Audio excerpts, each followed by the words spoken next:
কেউ নাই, 3 গুণ বিশিষ্ট মানুষ নাই নাই নাই। 1 গুণ আছে কিন্তু আর 2টা গুণ নাই, নাই নাই। 3 গুণ বিশিষ্ট মানুষ কেউ নাই, কেউ নাই। একজন ডাক দেয়া বলে, খাজা কুতুবউদ্দিন কাকি রহমাতুল্লাহ আলাইহির সন্তানেরা 3 গুণ বিশিষ্ট মানুষ থাকলে জানাজার ইমামতি করতে হবে, তোমার বাবার ওসিয়াত। কিন্তু 3 গুণ বিশিষ্ট মানুষ যদি না পাওয়া যায় তাহলে কি করতে হবে? তোমার বাবা ওসিয়াত করে গেছে, 3 গুণ বিশিষ্ট মানুষ যদি না পাওয়া যায় বিনা জানাজায় তাকে দাফন করা লাগবে। খাজা কুতুবউদ্দিন কাকি রহমাতুল্লাহ আলাইহি মৃত্যুবরণ করবেন। তার সন্তানদেরকে ডাক দিয়ে বললেন, আমার সন্তানেরা, না জানি কখন, না জানি আমার রূহটা বের হয়ে যাবে, জিবরাইল নিয়ে চলে যাবে। বাবা সন্তানেরা, আমি মৃত্যুবরণ করার পরে যেন তেন লোক আমার জানাজা করতে পারবে না, ইমামতি করতে পারবে না। যার মধ্যে 3টা গুণ আছে ওই ব্যক্তিটা আমার ইমামতি করবে, জানাজার ইমামতি করবে। নসেদ ইমামতি করার দরকার, কথা বলেন, দরকার। গুণ কয়টা? আরো জোরে, জোরে না হলে বলবো না, জোরে বলেন কয়টা? আরো জোরে। 3টা গুণ যার ভিতরে আছে সেই ব্যক্তি আমার জানাজার ইমামতি করবে। 3 গুণ বিশিষ্ট মানুষ না পেলে ইমামতি করার দরকার নাই। সন্তানগুলো ডাক দিয়ে বললেন, বাবা 3 গুণ কি? 1 নম্বর গুণ হলো জীবনে বালেক হওয়ার পরে, নামাজ ফরজ হওয়ার পরে, যেই দিন থেকে নামাজ ফরজ হয়েছে ওই দিন থেকে কোনো দিন তাকবীরে উলাজার ছুটে যায়নি। নামাজ জামাতের সহিত 5 ওয়াক্ত নামাজ যে ব্যক্তিটা আদায় করেছে তাকবীরে উলাজার ছুটে যায়নি, ওই রকম ব্যক্তি যদি থাকে তাহলে আমার জানাজার ইমামতি করবে। আমরা হুজুর, আমি যে হুজুর, ধরেন আমার কি তাকবীরে উলা সহকারে 5 ওয়াক্ত নামাজ হয়?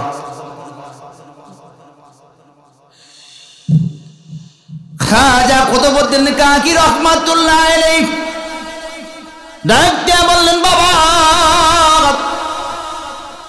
1 নম্বর ওই ব্যক্তিটা আমার জানাজার ইমামতি করবে, তাকবীরে উলাজার ছুটে যায় না, ওই ব্যক্তিটা আমার ইমামতির জন্য দাঁড়ায় যাবে। 2 নম্বর আসরের নামাজের আগে 4 রাকাত সুন্নত নামাজ আছে, ওই সুন্নতের নাম কি? জায়েদা, সুন্নতে জায়েদা। এই সুন্নতে জায়েদা 4 রাকাত সুন্নত নামাজ যে ব্যক্তিটা আদায় করবে, জীবনে কোনো দিন বালেক হওয়ার পরে সুন্নত নামাজ যে ব্যক্তিটা ছেড়ে দেয় নাই, ওই ব্যক্তি আমার জানাজার ইমামতি করবে। 3 নম্বর, বাবা সন্তানেরা, আমি মারা গেলে 3 নম্বর গুণ যেটা সেটা হলো নামাজ ফরজ হওয়ার পর কোনো দিন তাহাজ্জুদ নামাজ কাজা দেয় নেই যে ব্যক্তিটা, ওই ব্যক্তিটা আমার জানাজার ইমামতি করবে।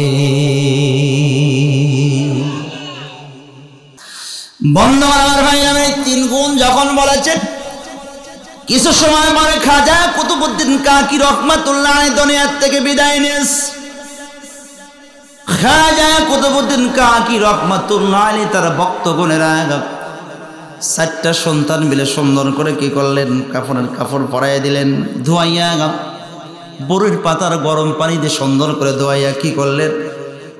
তাকে সুন্দর করে কাফনের কাপড়টা পরাইয়া খাটনের মধ্যে নিয়ে জানাজার ময়দানে গেলেন। জানাজার ময়দানে দেখে হাজার হাজার মানুষ, হাজার হাজার মানুষ জানাজার ময়দানে সামনে নিয়ে যাওয়ার পরে খাজা কুতুবউদ্দিন কাকি রহমাতুল্লাহ আলাইহি 4টা সন্তানের এর মধ্যে বড় সন্তানটা ডাক দেয়া বললেন, ভাইরা আমার বাবার ওসিয়াত হলো 4 গুণ যে মানুষ, 3টা গুণ যে মানুষটার ভিতরে আছে, সেই মানুষটা কি করবে? আমার বাবা জানাজার ইমামতি করবে। যদি কেউ থাকেন তাহলে 3 গুণ বিশিষ্ট মানুষ আমার সামনে চলে আসে। জানাজার ময়দান থেকে সবাই ডাক দেয়া বললেন, রে খাজা কুতুবউদ্দিন কাকি রহমাতুল্লাহ আলাইহি সন্তানেরা, 3টা গুণ কি ওসিয়াত করেছে? 3টা গুণ কি? 1 নম্বর যেই গুণটা থাকতে হবে সেটা হলো বালেক হওয়ার পরে নামাজ ফরজ হওয়ার পরে যার তাকবীরে উলা জীবনে যার ছুটে যায়নি, এরকম মানুষ যদি থাকেন তাহলে আমার বাবার জানাজার জন্য সামনে এসে দাঁড়ায় যান। 2 নম্বরে বলা হলো আসরের নামাজের আগে যে 4 রাকাত সুন্নত নামাজ আছে, জায়েদা সুন্নতে 4 রাকাত সুন্নত নামাজ যারা কি জীবনে বাদ দেন নেই, সেই মানুষ যদি থাকেন, এরকম গুণওয়ালা মানুষ যদি থাকেন, তাহলে জানাজার সামনে এসে মায়াতের সামনে এসে দাঁড়ায় যান। 3 নম্বর তাহাজ্জুদের নামাজ যেই ব্যক্তিটা জীবনে কোনোদিন কাজা করে নাই, বালেক হওয়ার পরে কোনোদিন তাহাজ্জুদের নামাজ যার কাজা যায় নাই, বাদ হয় নাই, এরকম গুণওয়ালা মানুষ যদি থাকেন, তাহলে আমার বাবার জানাজার জন্য সামনে দাঁড়ায় যান। 3টা গুণের কথা যখন বলেছেন, সব হাজার হাজার মানুষগুলা নিচের দিকে তাকান, মাথাটা নিচের দিকে দিয়ে সবাই মনে মনে চিন্তা করে, কেউ নাই 3 গুণ বিশিষ্ট মানুষ নাই নাই নাই। 1 গুণ আছে কিন্তু আর 2টা গুণ নাই, নাই নাই 3 গুণ বিশিষ্ট মানুষ কেউ নাই, কেউ নাই। একজন ডাক দেয়া বলে, খাজা কুতুবউদ্দিন কাকি রহমাতুল্লাহ আলাইহির সন্তানেরা 3 গুণ বিশিষ্ট মানুষ থাকলে জানাজার ইমামতি করতে হবে তোমার বাবার ওসিয়াত, কিন্তু 3 গুণ বিশিষ্ট মানুষ যদি না পাওয়া যায় তাহলে কি করতে হবে? তোমার বাবা ওসিয়াত করে গেছে, 3 গুণ বিশিষ্ট মানুষ যদি না পাওয়া যায়, বিনা জানাজায় তাকে দাফন করা লাগবে। আর একবার কি চিল্লায় বলা যায় না সুবহানাল্লাহ? বিনা জানাজায় দাফন করা। এমন সময়ের ভিতরে কেউ নাই, ভক্তগণের এবং 4টা সন্তান, খাজা কুতুবউদ্দিন কাকি রহমাতুল্লাহ 4টা সন্তান খাটনের 4 কর্নারের মধ্যে ধরেছে, খাটনিটা নিয়ে কবরস্থানে নিয়ে যাবে, কারণ 3 গুণ বিশিষ্ট মানুষ নাই। 4টা কর্নারে 4টা সন্তান যখন কি করলেন, খাটনিটা ধরেছেন, তুলবেন, এমন সময় সুলতান শামসুদ্দিন আলতামাস রহমাতুল্লাহ আলাইহি সুলতান, তিনি ছিলেন প্রেসিডেন্ট, সুলতান, বাদশাহ, সুলতান শামসুদ্দিন আলতামাস রহমাতুল্লাহ আলাইহি চোখটা মুছতে মুছতে, চোখের পানি মুছতে মুছতে খাটুনির সামনে গেল। খাটুনির সামনে যাইয়া আস্তে করে খাটুনিটি বসাইয়া দিয়ে ডাক দিয়া বললেন, এই খাজা কুতুবউদ্দিন কাকি রহমাতুল্লাহ সন্তানেরা, তোমরা কুতুবউদ্দিনের লাশটা তুলো না, তোমরা নাবায় দাও। নাবায় যখন দেখলেন সুলতান শামসুদ্দিন আলতামাস রহমাতুল্লাহ আলাইহি কি করলেন, এবার কাফনের কাপড়টা আস্তে করে মাথার কাছ থেকে যখন তিনি কি করলেন, সরাইয়া দিয়েছেন। সুলতান শামসুদ্দিন আলতামাস রহমাতুল্লাহ আলাইহি দেরি করলেন না, সাথে সাথে সুলতান শামসুদ্দিন আলতামাস রহমাতুল্লাহ আলাইহি খাজা কুতুবউদ্দিন কপালের মধ্যে চুমু দিয়ে ডাক দেয়া বলে, রে খাজা কুতুবউদ্দিন, এই খাজা কুতুবউদ্দিন,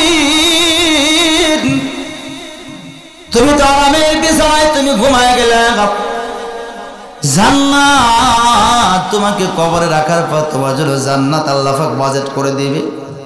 তুমি তো চলে গেলা, কিন্তু তুমি এমন 3টা ওসিয়ত তুমি করে গিয়েছো, এই 3টা আমল আমি সুলতান শামসুদ্দিন আলতামাস রহমাতুল্লাহ 3টা আমল করতাম, পৃথিবীর কোন মানুষ কোনোদিন টের পায় নাই,